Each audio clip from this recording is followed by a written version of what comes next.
Thank you for tuning into Zim Newsbeat TV. Aiwa naurano dzisi dzamunokumbira kuti nhai madima mbounzawo ningi pa interview tambonzwawo kuti zvidopidopi zvavanoita vanhu ava vanenge vachizvitora kupi. Makakumbira mukati chimbotiunziraiwo musikana anonzi Jessy, vazhinji vanomuziva nekuti Jessy Destiny, ndio mahandles aripo anoshandisa kumasocial media ake.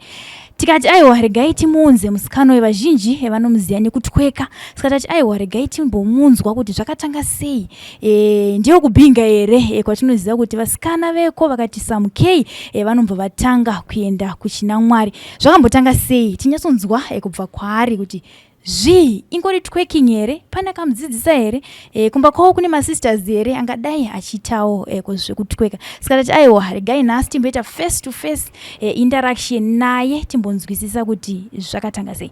Jessy, uri sei? Ndiri right, uri sei? Aiwa ndiribo. Kuri sei kumba? Aiwa kumba kuribo. Finally chazokuwana vanhu vanga vanetsa vakati mbotitsvagire musikana uyu. Saka ndaisha kuti ndiopiwo musikana uyu anonzi Jessy. Saka ndakazoitawo go through ndikaona kuti aiwa zvanenge munhu ari kutotsvagwa shuwa ari pahit list yevanhu kuti vanotonzwisisa kuti musikana uyu basa rake iri rakatanga sei. Tisati tasvika hedu panhau yatakudedzera chaiyo, tingade kuziva kuti Jessy mumba mavo vangani? Mumba medu takawanda zvokuti takawandisa. Vangani? Tinozosvika kana kuma 12. 12 vana chete chete? Vana chete chete. Baba 1 amai 1. Saka iwe uri wechingani pa 12? Ini ndiri last born. Pa 12. Ndinoda kuti unyatsondiudza like kuti wekutanga izvezvi toti maybe ndiyo gore ripi kuti nyatsonzwisa kuti pa 12 pakazvarwa sei vana kusvika vasvika 12 uye iwo wacho nemakore mangani? Alright. Pa 12 apa vazhinji vachona vatokura, vato ana mbuya ningi vatokura. So inini ndine 28, ndine last. Yes. Muchikura makakurira kupi vana vesa? Tichikura takakurira kwaseke. Takakurira kwaseke kozi ndo kumusha, ndo kumba kwedu, so ndo kwakangokorera munhu wese achizobva achienda achinoita zvaanoitawo outside, like kana munhu wakura unotsvagawo mabasa and stuff. So ndo kubvawo kwataita pamusha nekukura. So like inini maparents akafa ndiri kadiki, so ndakazokura ndakuchengetwa natete nanagogo, nongoziva kana maparents asisipo so ndakazokura ndakuchengetwa nagogo, ndakambochengetwa natete kusvika ndazokura. Tichienda ipapo pa muri 12 ndoomba kuti pane vamwe vakanga vari zvichida vekuma number 9, 10, 11 koko munenge makada kuendera kuenderana. Ipapo toti sevana makakura muchirarama sei kana kuti muchigara sei? Ndanzwa namba yacho bozozoti vamwe vati takawanda kudai, pane zvimwe zvinhu zvataiwana, pane zvimwe zvinhu zvataisawana. Makakura sei pa 12? Haisi pa 12 wedu takakura tichi ndongoti vaiwana zvese. Hazvisi zvaiwanika, pana chaimboshaika kozi baba vaishanda zvazvakarongeka. Even mama vaishanda, so zvinhu zvese zvanga zviri okay. Vanhu vakatoenda kumachikoro, kumayunivhesiti, vazhinji vacho manesi, maticha. So mune munhu ane mushando wake maoko, vamwe vachona vari muarmy, vanhu vangoita zvakasiyana siyana. Tichienda pana Jessy yakazvimirira, wakadzidza kupiwa? Ndakadzidza pa CK11 kuB, kozi ndaigara natete kunonzi kumayambara. So ndokwandakanyorera form 4 ndichizobva ndichienda kumondoro ndichinonyora, ndokwandakanyorera grade 7 ku CK11, then ndichizonyora form 4 kumondoro. Ndichizobva kumondoro ndichienda, ndiri mumondoro imomo ndakaenda pane inonzi Rio Tindo, ndokwandakazonopedzisira form 6 iri mumondoro mubairo, ndokwandakapedzisira chikoro.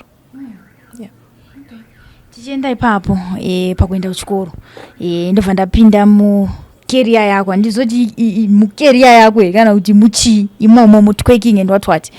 Tichida kupinda ipapo, zvakatanga sei? Uri kuchikoro here kana kuti zvakangomuka kutongonzwa kuti nene body yangu I think iri flexible kuti ndiite zvenezvi? Alright.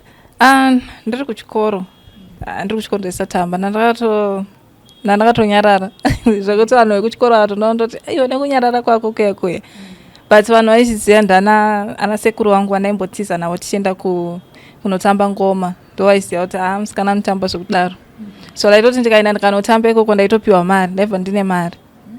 Sekuti kwauya muroora, andimoziva kumamisha kunouya roora chichi, so muroora akauya akanzi ari kutambirwa ndaitoenda nangogogo vasingadi. Ana sekuru vangu vechidiki vaiti handi taitotiza pamba nana sekuru vangu toenda ndonotamba todzoka tine mari. Ana sekuru vangu vaisati tikaenda nemusikana tikunodzoka tine mari ikoko, saka ana sekuru vangu vaifarira kufamba neni chaisvikana kune zvingoma.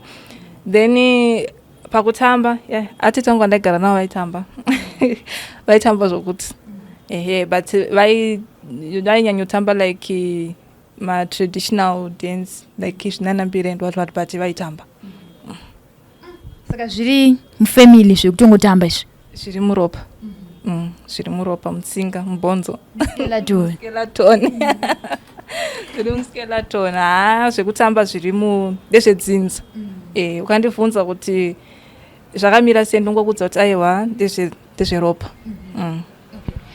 Uchitanga iwe ndazva uchiti vana sekuru ndo vaitokutora vachienda newe kuno zvezve kuti pagamuchirwa muroora kuda kutambwa ndowati first time yako iwe yawakaenda kana uchiri kuremember kana kuti wakanopiwa mari kwakanga kuri kupi kwekuti maybe kumuroora here kana kuti kwanga kune imwe function first time yako iwe kuzoti saka zvinhu zvinotobhadhara naye and iwe wakafeel sei? Alright.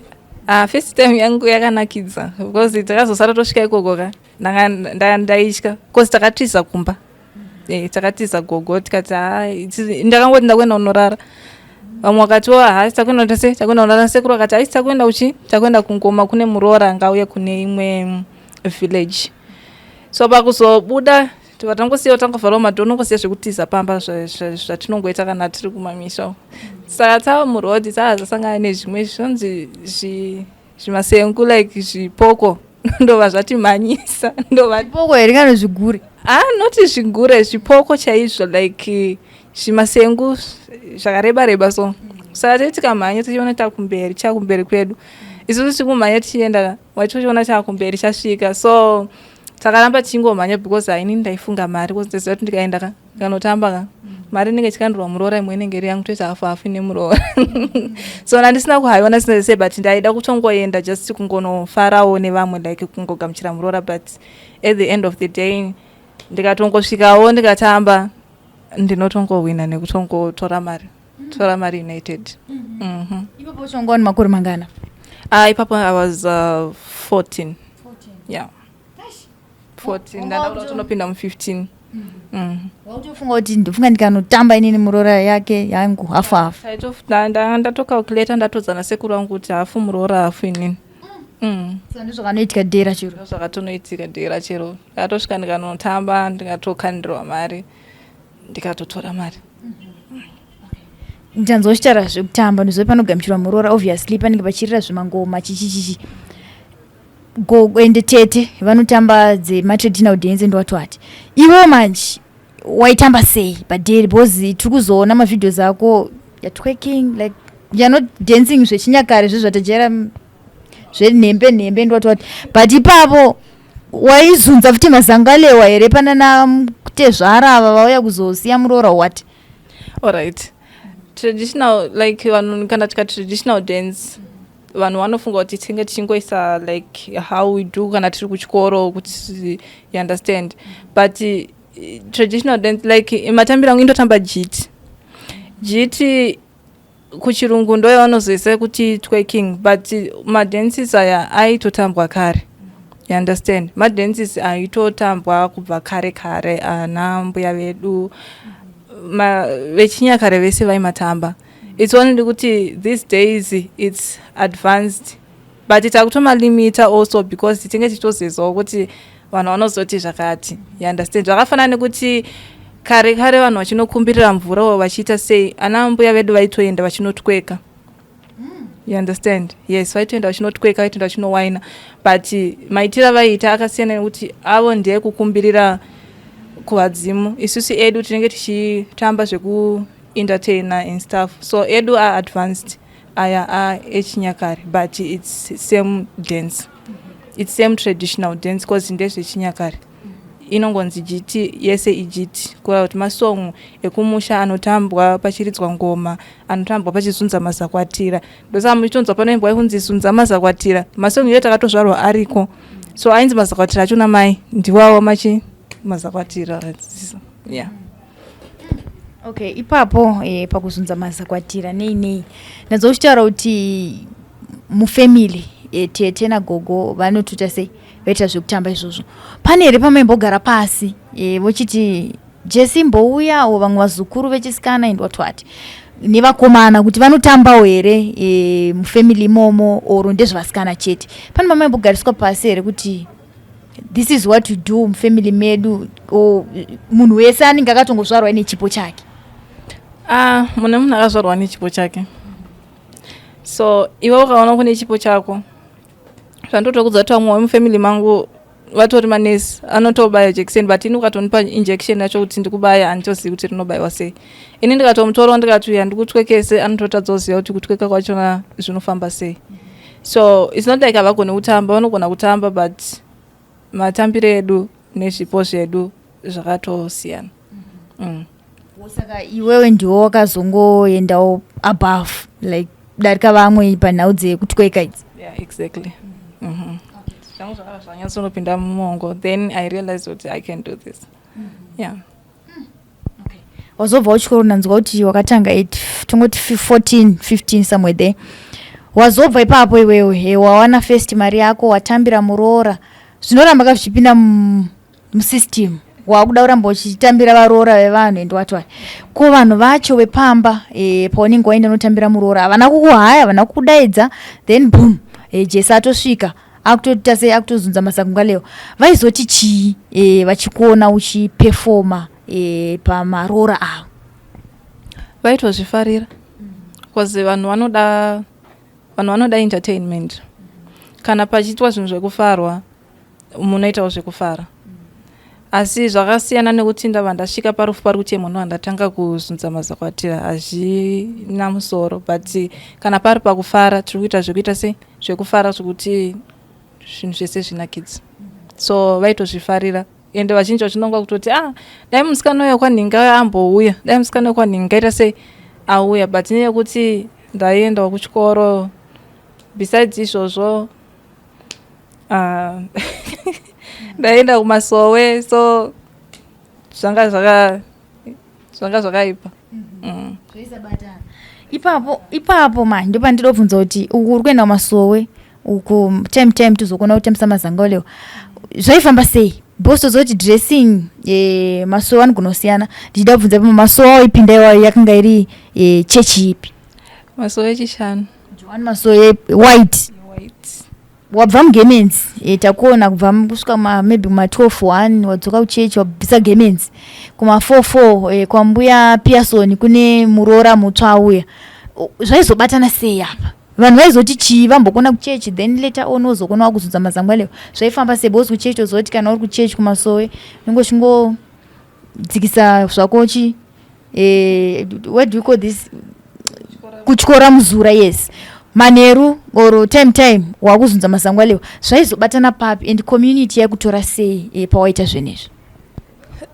Nandichiri mudiki, nandakudza kuti I was 15. Yeah, so kuMaSowe vaitondidawo because ndine zvandaitoita kuMaSowe zvaitoita kuti vatodawo attention yangu, asi zvekungoma tisingaende everyday, kune pazvinoitikawo sometimes, it's not like zvinoitwa everyday. So ndaifana kubalansisawo kuti apa ndaenda kuchikoro, so ndaifana kubalansisa kuti kuchikoro kuMaSowe zvekungoma zvinoitwa kumanheru hazvina basa. So kuMaSowe kwanga kwakandikoshera because ndine zvandaita ikoko zvandaitodirwawo zvekuti ndaifana kunge nditoripo each and every time, like every day. Every day maitoenda MaSowe? Every day, because pamba pedu nepaMaSowe kwanga kusiri kure. Pamba pedu pari panapa, paMaSowe pedu panga hatingamboti padhuze zvakuti nditori pamba neishona zvinenge svika muMaSowe. So panga pari padhuze. So ndaitofana kubalansisa kuti zviri kudiwa kumba, zviri kudiwa kuMaSowe, zviri kudiwa kuchikoro. Yeah. Ndava nika curiosity kuti ndinazozoti kumasowe chaidirwa mwana ani 15 years chi yo chawaita iwo chawaita kumasowe pane zvavaitondidirawo futi chi kumasowe alright kumasowe kandisazodhivisa kumasowe taingoendawo tingonoita sechingonobatsirawo vanobatsira vanhu so taingonobatsirawo vanobatsira vanhu nekuimba ndinoimba chaizvo chaizvo ukandisa pamasowe ndikaimba hamwe yaunodzika handinotoimba chaizvo so ndozvavaindidira kumasowe izvozvo saka patuti unogona kuimba unogona futi kutweka on the other side saka zvese zvinogona kuita se zvese zviri pamunhu one but inhau yekungoti handisati let's say vanhu vanojaja zvakasiyana siyana so you end up wasiya chimwe wakukontinya nechinhu one so because munhu akazokuona ukapfeka gemens obva kuona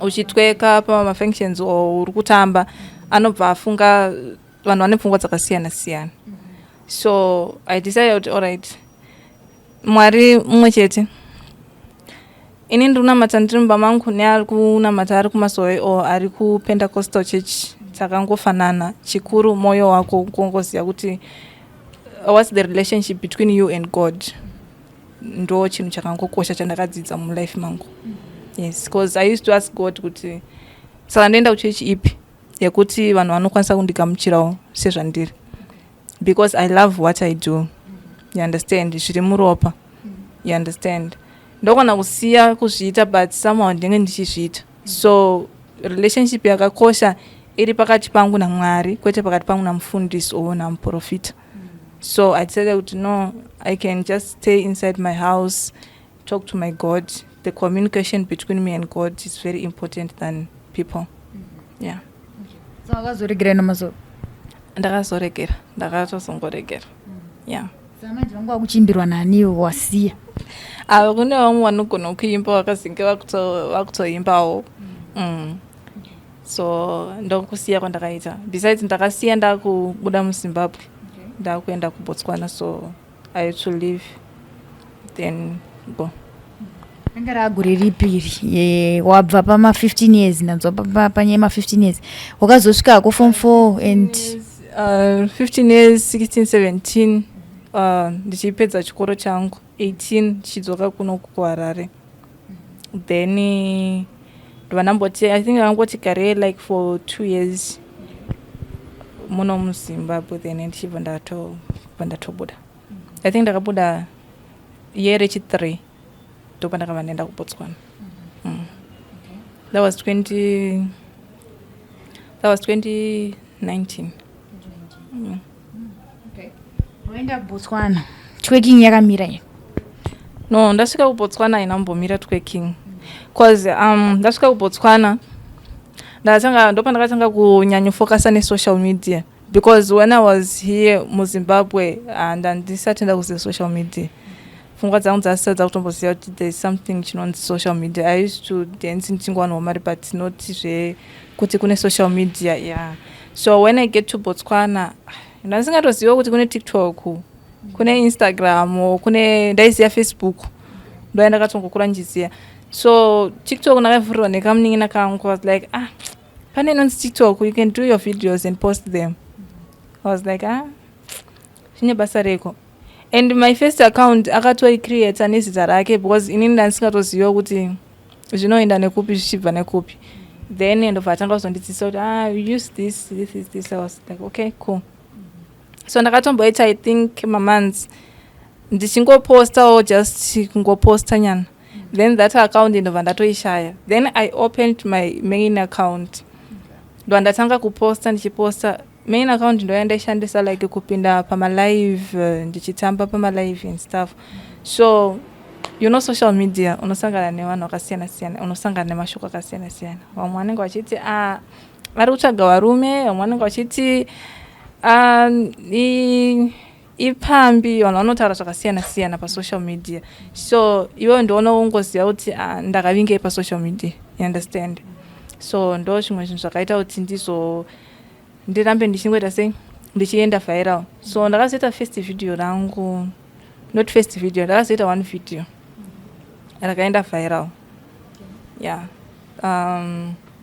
Video roro harakatenderera pasi rese. Harakasvika kwese kwese. So ndo rakaita kuti ndinyanyozozikanwa. Then nekungoitawo mavideos emaartist like machallenges ndo zvakanyanyozita ndizonyanyozikanwa kuti kune musikana anoita zvekutamba, kune musikana anoita zvekutweka and stuff. Then from there ndokutotanga kutosimukira kwandakaita. Pane ndetobvunza ipapo kuti how was the feeling pakatanga video rako parakatrenda that one video iroro nditozo chinhu one chinosimudza munhu ende chinhu one ichocho ndochitoti vanhu vatoti hokune munhu akadai so zvoti vanhu vanototanga kuita sei kufollowa. Pawakatanga iwewe totozoti iwe unogona kunge usina kutozviziva parakatanga kutrenda, pane munhu akatokuudza kuti ko ndakuona ka. And how was the feeling ipapo pacho? I think rakatanga kutrenda kuNigeria. So ndakatanga kuwanawo like maNigerians achida kupromotawo music dzavo. So when someone want to promote a song, like when I want to do like endorsement, ndinocharge, you understand? Okay. So maartist akauya kati ndiitiro song yangu, anobhadhara mari, you understand, yakumuitira song. Cause video yangu yandino macharge rangu andinoita, because video is just 1 minute. Then ndomudza kuti pa video 1 minute unobhadhara mari yakati, you understand? Then vazhinji vakauya vachida kudzidziswa. That's when I realized that I can start my classes ekutamba. Yeah, ndopandakatangira wepa. So vanhu vanouyawo tindida kudzidziswa zvakati, because ndinoita whining, matwerking and flexibility. So munhu anogona kuti ndinoda kudzidziswa zvese, mumwe anoti ndinoda kudzidziswa kutweka, mumwe anoti ndinoda kudzidziswa whining. So mumwe anongoti ndingondiitisa flexibility chete ndinoda kungova flexible. So chinenge chingotaura kuti okay, ndine macharges angu andinocharge kuti pamwedzi unobhadhara mari yakati, ndokuitisawo zvakati. Kune ndoda kutotanga kudzidzira hangu, ndoda kunzwa macharges acho, ndogonongoda hangu zvese. Ndogonongoda zvese. Aiwa handinyanyodhure zvangu, handidhure zvekutodaro, because ndenge ndoda kuti iwe ugone, ini ndigone, tese tigone. So maclasses angu ineni anoita $50 per month. So kangobhadhara $50 yako, kana uri muno muHarare unongotaura neni pafoni, then totaura kuti zviri kufamba sei. Vari kunze kwenyika ndinoitisa ma-online classes. So ndenge ndichidzidzisa online.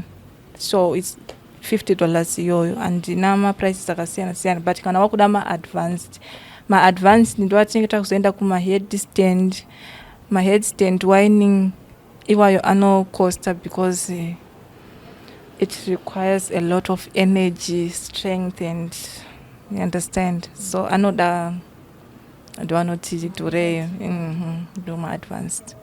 Yeah. Zvino kune vane zviuno zvakaoma vakauya kwauri vada kutweka, but chiuno chiri kuramba chakati ngi chakaoma kuti kakata, unovaita sei?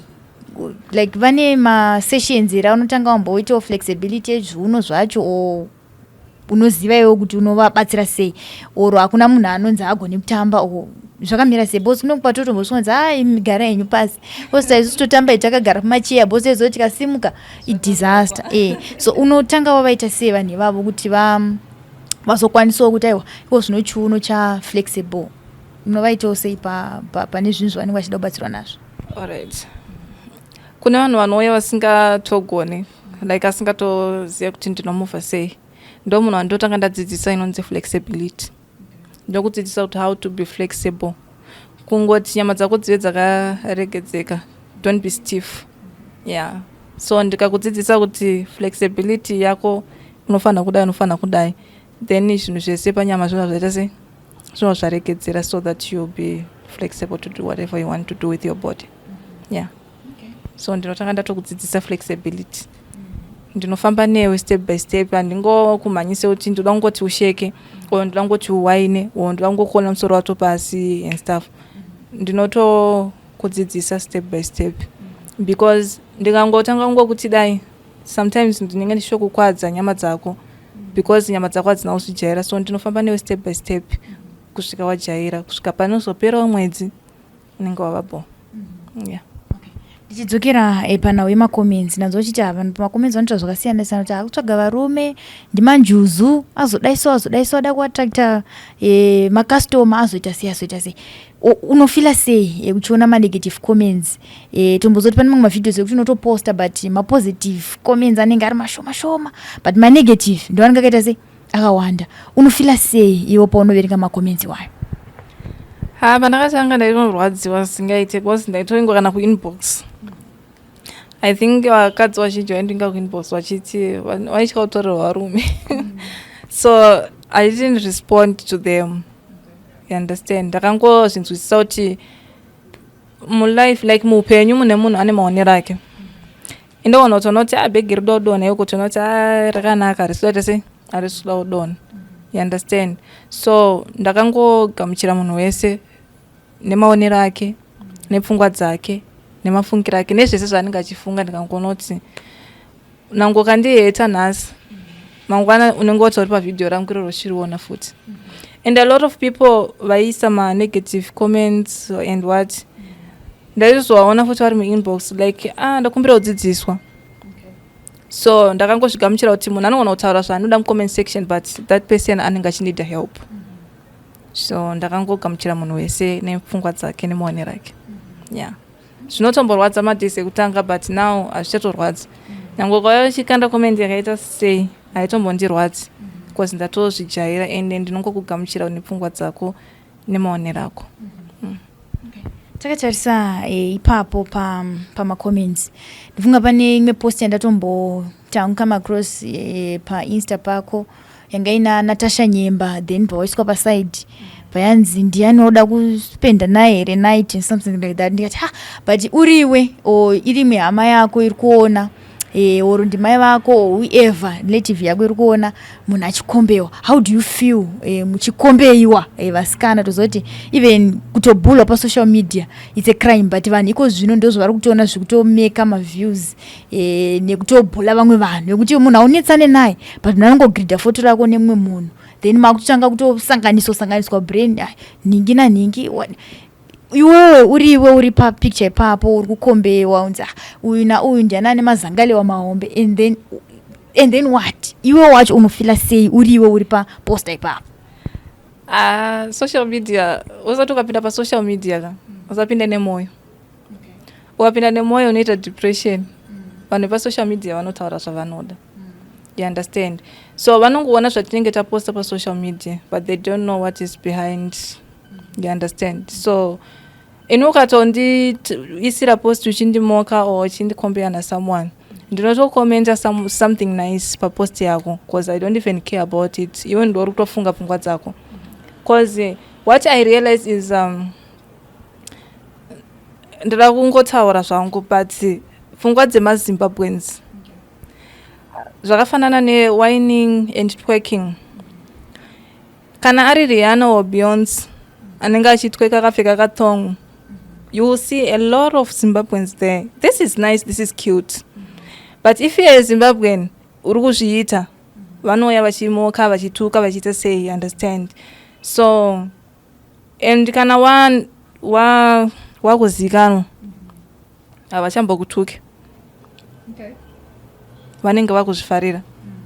So ndosaka uchiona kuti vanenge vakazara kuna naRihanna kuna nani comment yaya ikatolaikwa naRihanna anotoiscreenshot otoisa pastatus kuti alike. You understand?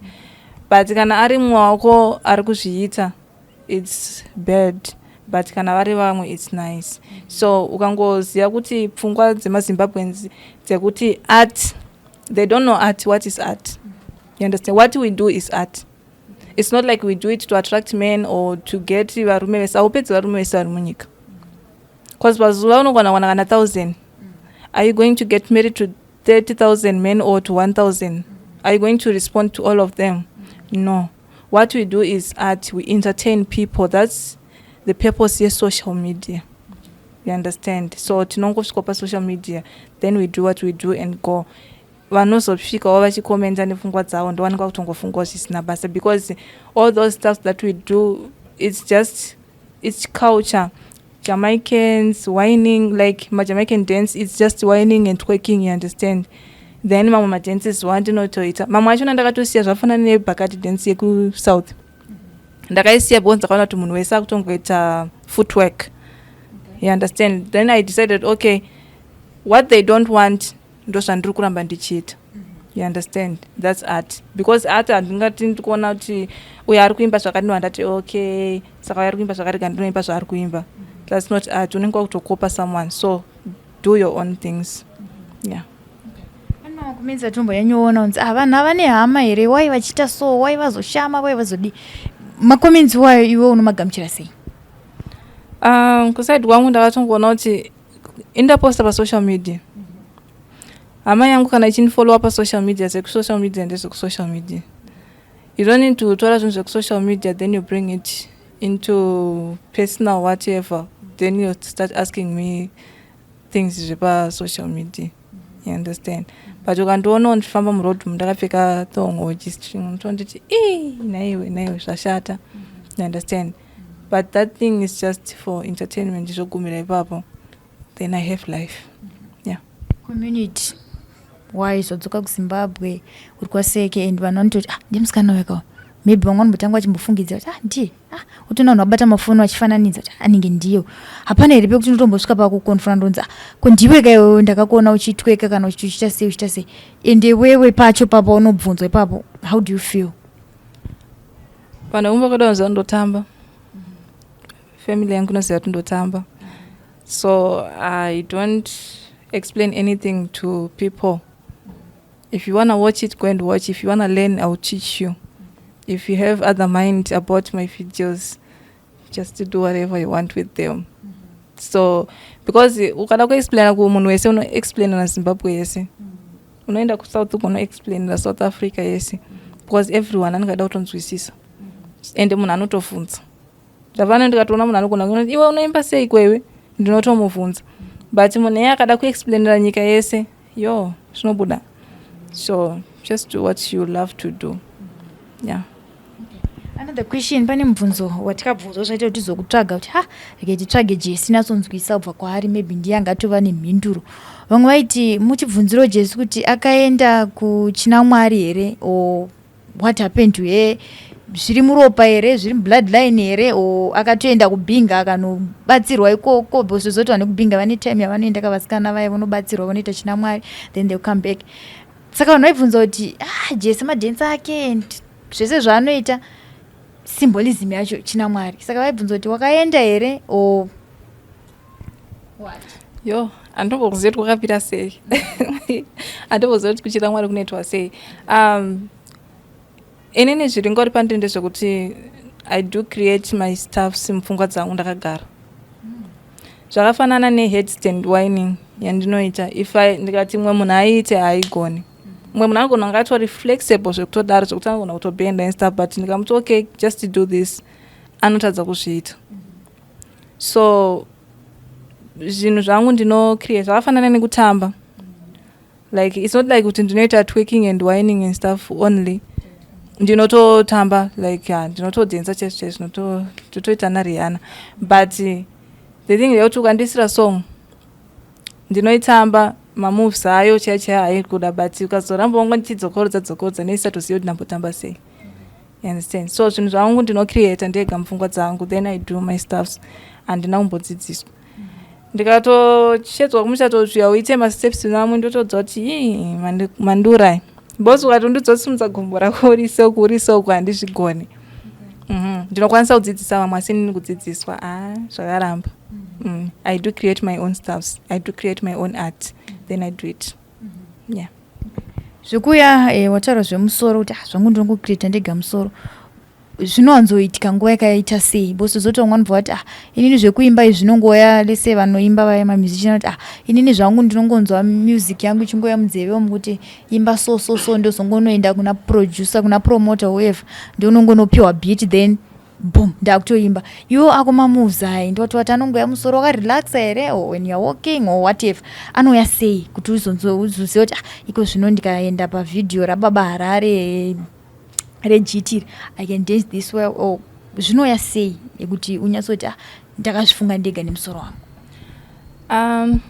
Inini zvinongoya ndiri kunyepa cause ndikada kutaura zvinoya sei ndikatongoteerera ukandipa song yako kana kuti 1 or 2 kana ndikateerera kusong ndotongwa kudza kuti song iyi inoda kutambwa so ndakagara handitombonide kuti ndoti rega ndimbofunga kuti inoda kuzotambwa sei, handitombofunge. Ukatongondisira ndotokudza kuti song inoda kutambwa so yakadai song yatita sei zvatofamba.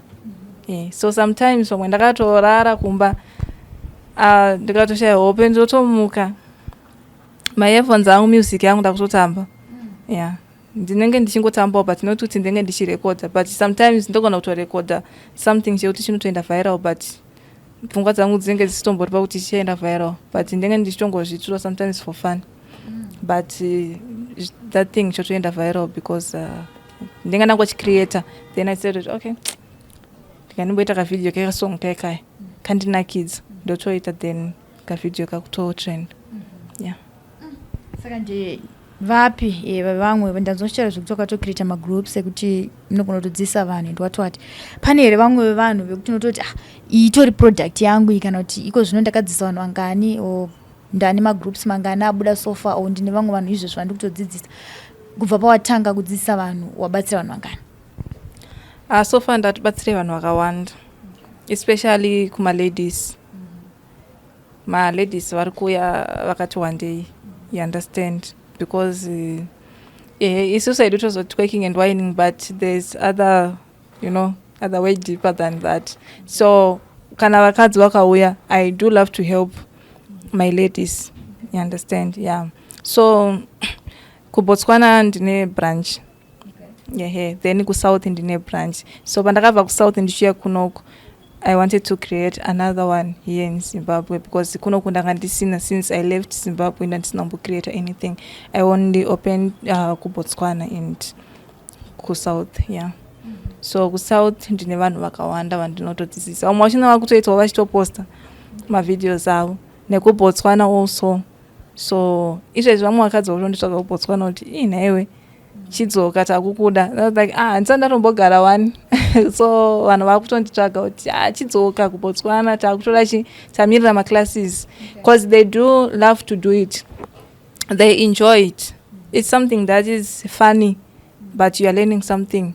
It's not like it's about to to satisfy men and stuff, but health wise munhu wemukadzi ngova munhu ari jacked up anongovawo, you understand, zvinodzivirirawo zvirwere zvakawanda.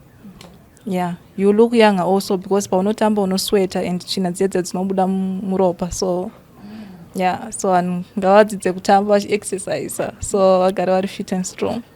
28 years sure here kana kuti ndanchi I'm 20 years for ndazonzwisisa manje pakuti if you twerk or if you dance unoramba uchiluka chi before vanotofunga kuti ndiri kamwana kadiki, vamwe vanoti you are 22, I'll be like no, I'm 28. This year nechitopinda I'm 29. So I'm old enough and I'm mature. A lot of people vanofunga kuti ndezvo vanhu vadiki izvi muchazozvisiya kana makura, asingazoziva kuti ndakutopindawo mu30 manje ndatopindawo mu30 nendatokagogo. So a lot of people, they don't even understand that. Havazvinzwisisi. And besides, I have 2 kids, boys, vana vatokura, so hazvioneke because ndino exercise every day, daily. It's not about how you satisfy men. Health wise, you look young, strong. Zvirwere hazvimbokubati. Ngoti nguva diki wakosora, nguva diki ndazoita flu, nguva diki. Just exercise, let that sweat, that dirt come out. Wobva waita munhu refresh. Unofanira kutobvunza ipapo kuti personal information omati iri personal, iyo handikwanisa kupindura it's personal, but ndanda kutototi iyo personal information kuti is Jessy married or what, she looks young and what. Sandada kubvunza kuti pandatozonzwa uchiti ndine vana 2 ndikati kozvandanga ndatokanganisa nchiti maybe munhu she's still searching or what. Vana 2 vana vangu vatokura. Firstborn and makuru. Firstborn ane 11. Okay. The second one ari kupinda mu 10. Inini ndiri kupinda mu 29. saka secret iripo ndeyekungoti just need to make your board flexible then unoramba uchiluka ya aikona kungozviita munhu aringori undundu so you understand iva munhu akangosununguka so because ukava munhu akasununguka everything zvinongoflow manje ukazoita mbuya kwirindindi ungogara wangofuta mhepo dzese dziya dzinongova dzingoswogarawo pauri so just be flexible even in mind in everything ndosamuchizona mumwe anotanga kuzvimba makumbo anotanga kuita sei it's because of that you understand so munhu wemukadzi ngova munhu ari jacked up ndozvandinokurudzira kuvakadzi beyangu besides kuti we do these things or to satisfy men varume vanoti vakadzi vanoti I want to do it for my men and stuff vazhinji vacho vanoya kumaclasses that one can help I don't want to lie it helps you understand kuchengetedza imba yako but iwewo pachezvako unenge uchitozviita se uchitozvigadzirawo body yako yeah cause vakasimbisisa vai ndoitisa maexercise nokushepa body yako kuti uluke ball uchiitawo flexible uchigonawo kutamba uchigonawo kuita sei just kungova mukadzi aringori anongonongedzerwa kuti uyu mukadzi yes ndozvandinodzidzisa vakadzi ndiri kamwana kadiki but ndinovadzidzisa kuti zvinhu zviite sei zviite zvakanaka yeah vamwe vanobva vati vasikana vai vatanga vesocial media vada kuti paradzira dzimba dzedu chii chavari kuita vakuzodzisa mukadzi wangu this because vamwe varume vanenge vasingatozivi kuti vakadzi wavo vari kuenda kuna Jessy nerweseri vasingatozivi maybe vanenge vari kubasa mama izvezvi unenge uchiti vari kumba vatoenda zvavo kwaJessy kunodzidziswa kutweka vazona tumwe tumastyles wacho wakuitwa mama wakungotweka every vakungoita zvinhu zvingori fani vakungodidi havazonzwisise manje kuti what's going on saka pane here advice yaunogona kupa kumaladies waya anenge auya kuzoti ndoda kudzidziswa maybe ivavo vanenge vakatoroorwa kudhara vakura maybe vari kuma30-40 vauya vari kuti ini ndoda kuita this for my husband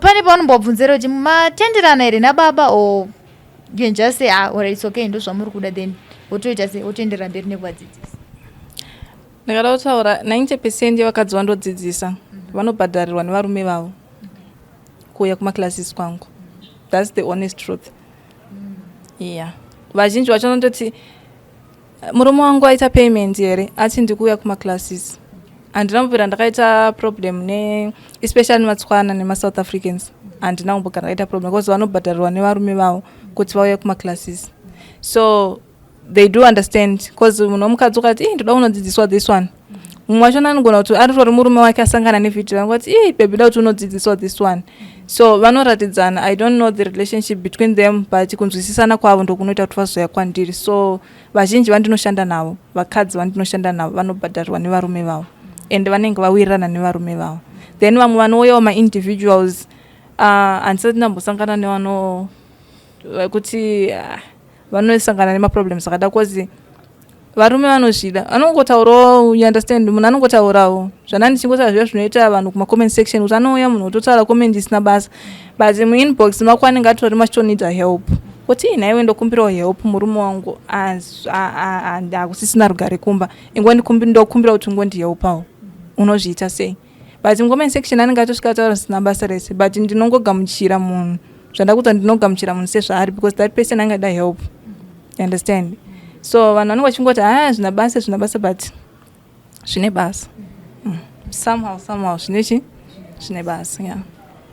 So other than zvetwerking nekudzidzisa vanhu how to dance pane rimwe basa iri raunoita besides izvozvo?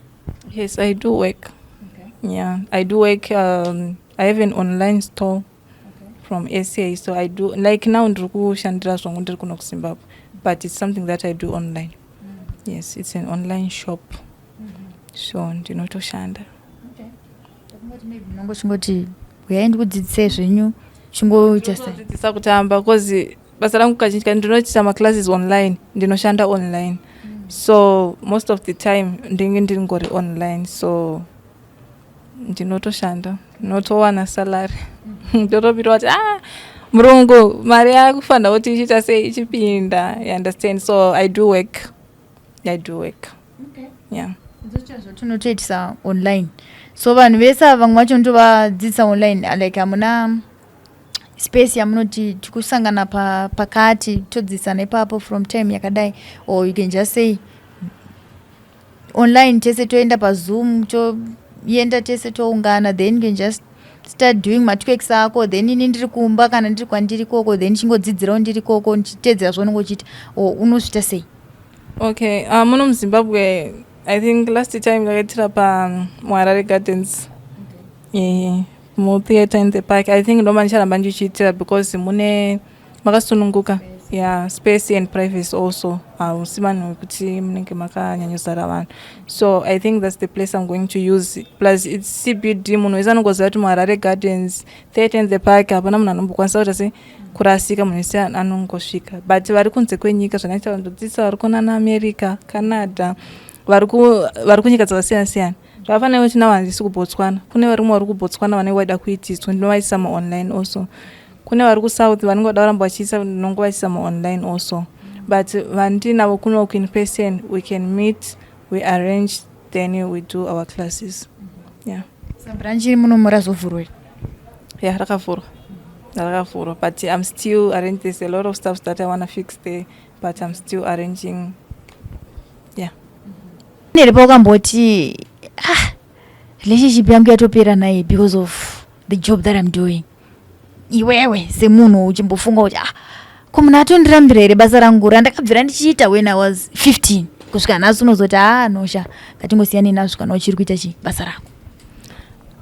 Nyaya yema-relationship handingati ndakamboparadzirwa relationship because of my work. Yes, I do know how to do my work. Work is work. And ndinotokoshesa mafeelings emunhu wandini ndichidanana naye kuti anonzwa sei, you understand. So normally kana ndichipinda murelationship, I do talk to the person, do you understand basa rangu randinoita? So if you do understand, we continue that way, because ndenge ndiziva kuti unozvinzwisisa and hausi munhu anozondinetsa pamberi apo. But so far munhu wangu anofarira basa rangu, anondisapota zvisingaiti, handidi kunyepa, anosapota. Ipapo ndo pakatonaka bhozozoti vamwe vanobvanza shamari nebasa rauri kuita here handizozvikwanisa hangu, kuti adii tangozvisiya heduwo tako zvebasa rako. Apa vanobvanzika choose between me and work, apo unenge wa in between manje kuti saka ndoenda kupi? Ini munhu wangu anotondibvunza kuti nhasi uri kuita sei, basa rako rakamira sei, maschedules ako akamira sei, une ma-online classes here, ndinototengerwa data. So ndinotovunzwa kuti nhasi uri kupinda mutown, uri kuneona maclasses, uri kusangana nani. So munhu wangu anondisupport and anorespect what I do, because I do respect the person and ndinoconsider ma-feelings ake. So ndine migano, ndinokoshesa basa rangu asi ndine migano yekuti ndoziva kuti ndinogumira apa, so that relationship irambe yakanaka. Semunhu akanditrust from day one, achiziva zvandinoita, ndobva adecide kuti okay, I love this person nebasa rake nezvaanoita, so let's continue that way. Pane nyaya inonyanyoita kuti vana vasikana vasanyanyowanikwa vaine fame yakanyanya stereki. Takatarisa even tikatarisa kune vanoimba chaivo, andoudza kuti inini chakaita kuti music yangu isazonyanyoridzwa ndeyekuti promota vakazoti tikufanira kutanga tarira tese kuti zvinhu zvako zviite, o ndakahayiwa somewhere, then I was raped, o ndakahayiwa somewhere, ndikanzi tikufanira kuti tirare tese so that zvinhu zvako zviende zvakanaka. But pandakangoramba chete it was a done deal, zvakabva zvatongovhara nawo ipapo. Hapana here pekuti unombosangana nemachallenges iwayo kuti wahaiwa kuti hande unombonoentertaina vanhu, then later on unotozoona kuti ko munhu wacho handihaya, ko zvaakuda futi nezvangu, o machallenges aunosangana nawo pabasa rako akamira sei? Machallenges why ariko, but I think it's the way you represent yourself, like the way you show up. Because if I show up kuna artist ndichitomuratidza kuti nditori nejinja, anondiratidza jinja. But if you humble yourself and do your work zvawafambira, everything zvinongoendeka. So ini ndinoziva basa rangu, ndinoziva kuti ndauya kuzotamba, muchitora ma-videos, then you edit them and you post, you understand. After that, ndine life. So iwe une life yako inini ndine yangu iwe saartist or you understand, but chandanyanyofambira ndechekuti ndoda kutamba ndowana mari ndodzokera kumba, noti kuti ndauya kuzo so vamwe vasikana vazhinji vanenge vachitoti tikazodaisawo naartist ndobva ndarira wazi, so hazvisi izvo, ndopanorasika vanhu vazhinji because iwe unenge uchikukurira unenge uchitodzikiswa volume, so ita basa rako nemazvo, like the way you show up, ndangokudza kuti the way you represent yourself kuvanhu.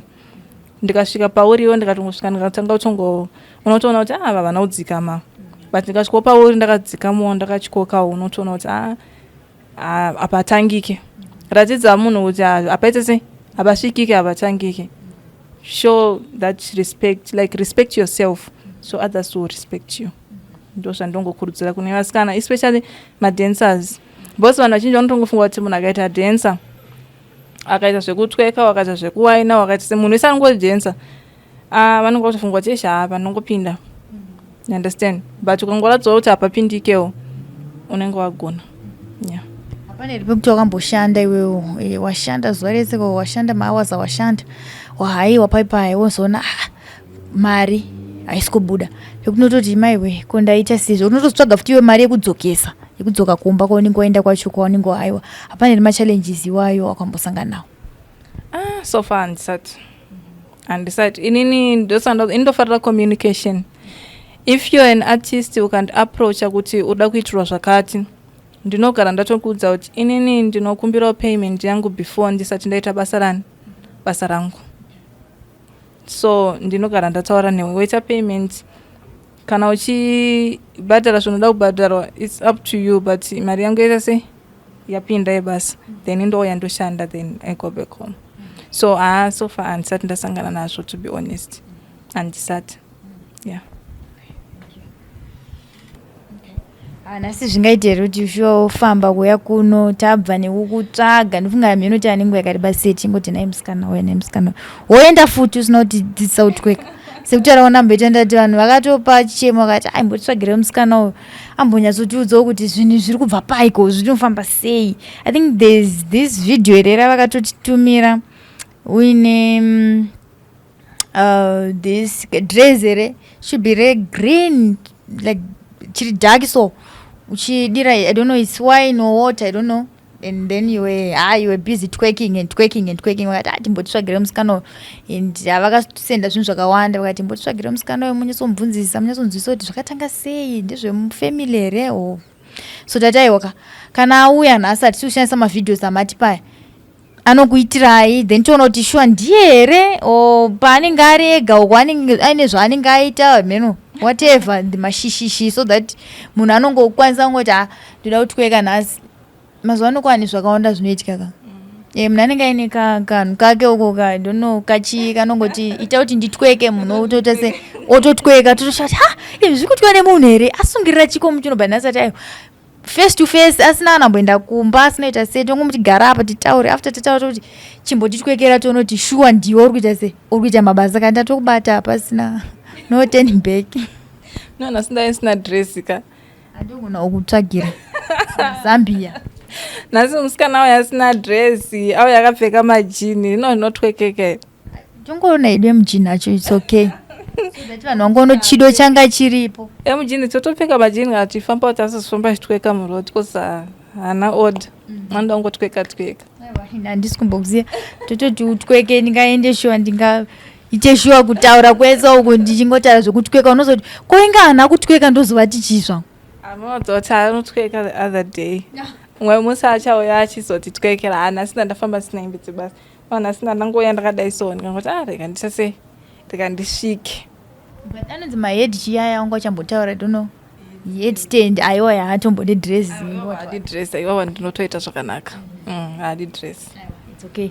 Tinotenda saka iko zvinorega ndikupe mukana, remove the chairs so that you can show us zvaunoziva chaizvo.